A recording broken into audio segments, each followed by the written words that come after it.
श्री शिवाय नमस्तुभ्यम हर हर महादेव। देखिए दोस्तों, आप सभी जानते हैं कि अभी सावन का बहुत ही पवित्र महीना चल रहा है और सावन के इसी महीने में कल दिनांक 9 अगस्त को है शुक्रवार के दिन नाग पंचमी का बहुत ही विशेष दिन। और पूज्य गुरुदेव ने अपनी हाल ही की शिव महापुराण कथा में बताया है कि यदि एक गरीब से गरीब रिक्शा चलाने वाला व्यक्ति भी इस उपाय को कर लेता है तो हम आपको इस व्यासपीठ से यकीन दिलाते हैं कि वह व्यक्ति भी अपने जीवन में धन की प्राप्ति अवश्य ही करेगा। देखिए दोस्तों, पूज्य गुरुजी ने बताया है कि सावन की कुछ ही दिन शेष रह चुके हैं और यह सावन की नाग पंचमी है, तो इसीलिए आपको यह विशेष उपाय अवश्य ही करना है।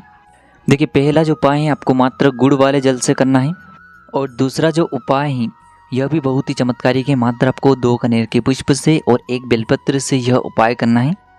देखिए दोस्तों, इन उपायों के माध्यम से आपके जीवन में जितनी भी धन से जुड़ी हुई समस्याएं हैं वह सभी दूर हो जाती हैं।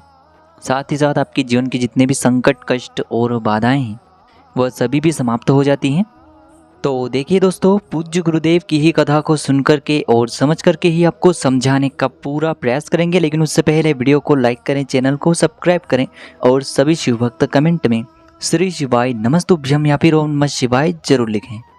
देखिए, पूज्य गुरुदेव ने बताया है कि सावन मास की इस नाग पंचमी पर यह जो उपाय है प्रत्येक घर में किया जाना चाहिए, क्योंकि यह पंचमी सावन महीने में पड़ी है और साल की सबसे बड़ी पंचमी है, तो इसीलिए आपको यह उपाय करने से नहीं चूकना चाहिए। देखिए दोस्तों, यह पहला उपाय बहुत ही खास है और दूसरा उपाय बहुत ही चमत्कारिक होने वाला है। गुरुदेव ने बताया है कि इस उपाय को करने के बाद आपके जीवन से जो धन धान्य की समस्याएं हैं वह हमेशा के लिए समाप्त हो जाएगी और आप जो अपने जीवन में एक एक रुपयों को खर्च करने के लिए परेशान रहते हैं तो वह समस्या भी आपकी हमेशा के लिए समाप्त हो जाएगी। देखिए, यह उपाय वैसे तो आप गन्ने के रस से भी कर सकते हैं, लेकिन यदि आपके क्षेत्र में गन्ने का रस उपलब्ध नहीं हो पाता है तो फिर आप यह उपाय गुड़ वाले जल से भी कर सकते हैं। देखिए दोस्तों, इस उपाय को करने के लिए आपको 2 से 4 टुकड़े गुड़ के लेने हैं। यानी कि आपने जो गुड़ लिया है सबसे पहले तो इसे आपको अच्छे से बारीक कर लेना है, इसका चूरा कर लेना है। गुड़ को अच्छे से पीसने के बाद इसी के साथ में आपको एक स्टील की कटोरी लेनी है। इसमें आपको थोड़ा सा जल लेना है और उसी जल के अंदर आपने जो ये गुड़ का चूरा किया हुआ है इस गुड़ को आपको उस जल के अंदर डाल देना है। यानी कि आपको गुड़ से युक्त जल तैयार कर लेना होगा। अब देखिए, आपने जो ये गुड़ से युक्त जल तैयार किया है इसे आपको लेकर के पहुँचना है आपके आसपास या फिर आपके घर में जो तुलसी जी का पौधा है वहाँ पर।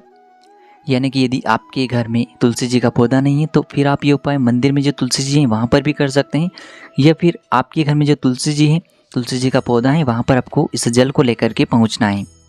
देखिए, इस उपाय को आपको बहुत ही ध्यान से समझना है क्योंकि सावन मास की पंचमी का यह चमत्कारिक उपाय है। देखिए, यह जो जल है आपको 7 बार में समर्पित करना है, लेकिन समर्पित किस प्रकार से करना है यह आपको बहुत ही ध्यान से समझना है। देखिए, सबसे पहले तो आपको ये जो गुड़ से युक्त जल है इसे अपने सीधे हाथ की हथेली पर लेना है। फिर आपको अपने नाम और अपने गोत्र को बोलना है और ये जो आपकी हथेली में जल है इसे आपको तुलसी जी के पौधे में अर्पित कर देना है।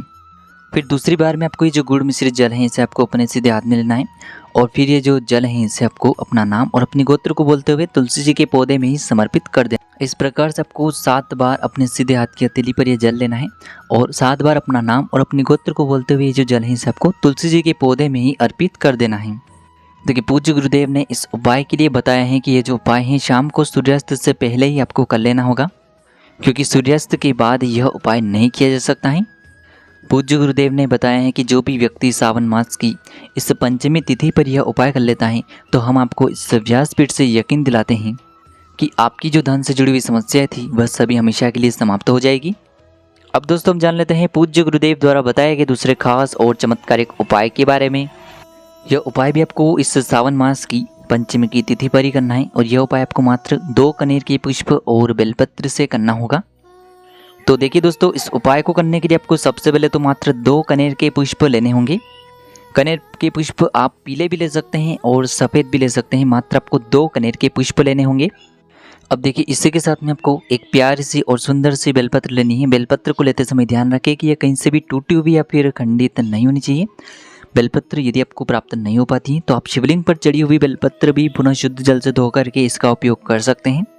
अब इसी के साथ में आपको एक चावल यानी कि अक्षत का दाना भी लेना होगा। देखिए, आप जो चावल का दाना लेंगे वह कहीं से भी टूटा हुआ या फिर खंडित नहीं होना चाहिए, इस बात का आपको विशेष कर ध्यान रखना चाहिए।